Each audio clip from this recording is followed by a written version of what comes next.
I'm Dilloway. I'm an environment artist at Gorilla Cambridge. So let's talk a little about Killzone Mercenary. Where does this take place within the universe? So it's basically set in the Killzone universe that we know and love, but there are some completely new environments that we've made. You will recognise some places that it revisits, but you won't be playing them in the same way. But we also have some really exciting new environments that you can explore and hopefully get to know and love, as well as the old ones. What's the story, though? Where does it take place within story-wise for people that have played all the games?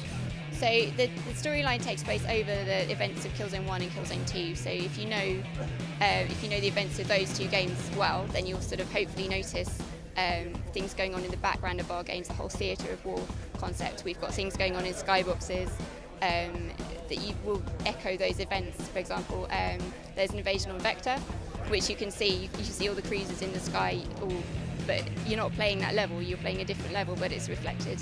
So talk a little about the character who you're playing as. Oh, sorry. You are a mercenary, so your character was an ex-soldier. He's now quit the army and he's now working for whoever pays him the most. The company he's working for is called Phantom Talon Corp. They are just a private military company. He starts off working for the ISA, so the ISA happened to be paying him the most at that moment in time, but later on in the game, as the story shifts and changes, you end up working for the Helghast. You're neither one or the other, yet it's important to remember that, but you do get to play fighting against the ISA as you would play against the Helghast. How have you brought the shooter mechanics over to the PS Vita for this game? Well, the twin analog sticks, obviously, you can't do it without them, basically. We've also got extra features, obviously, for the front and back touch. I think they've actually added a little bit extra, like we've got the melee controls. You don't have to melee people if you don't want to, but it's just a little extra layer to the game. We've also got, for example, the rear touch you can use to zoom in on with your sniper gun, so it's actually quite intuitive using that. What else is there? Yeah, all the controls, I think they work just as you would expect with a shooter. You know, we've got slightly fewer buttons, but we've still got the whole crouch, run, jump, lean and peaks, all that system's still in there. Zoom, yeah, especially with the sniper. Yeah, I think we've got all the functions that you need. When it comes to gameplay, how do you feel you're pushing, or what are you introducing new to the universe with this game? The main thing that we've introduced is the monetary system. So you play through in single player, and everything you do, every kill, every hack, every brutal melee, it all earns you money, which you can then use, crucially, to buy weapons in the multiplayer campaign. So there's no, you don't have to level up to get to a certain rank or something before you can buy a new weapon. You just have to be able to earn it.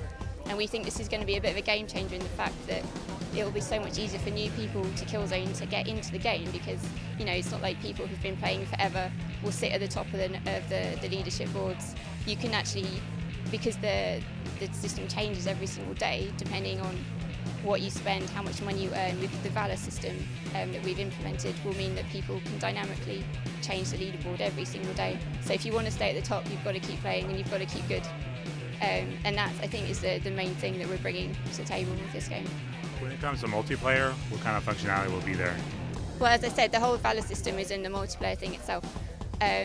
So, yeah, the single bank account will allow you to equip and play as you want, and that's in the single player game as well. So you can decide, right, I want to play stealthily, and then you equip yourself with stealth armor, like silence weapons, and you can go through stabbing people in the back if you want. But if you want to go through and play all out, then we've got the capacity to do that as well. We've also got the Vanguard system, offers you extra weapons. So for example, if you wanted to be stealthy, we have a Ghost Infiltrator, I think it's called, which basically allows you to cloak yourself. So you could, that enhances your ability to play stealthily, and that will work both in the single player and in multiplayer.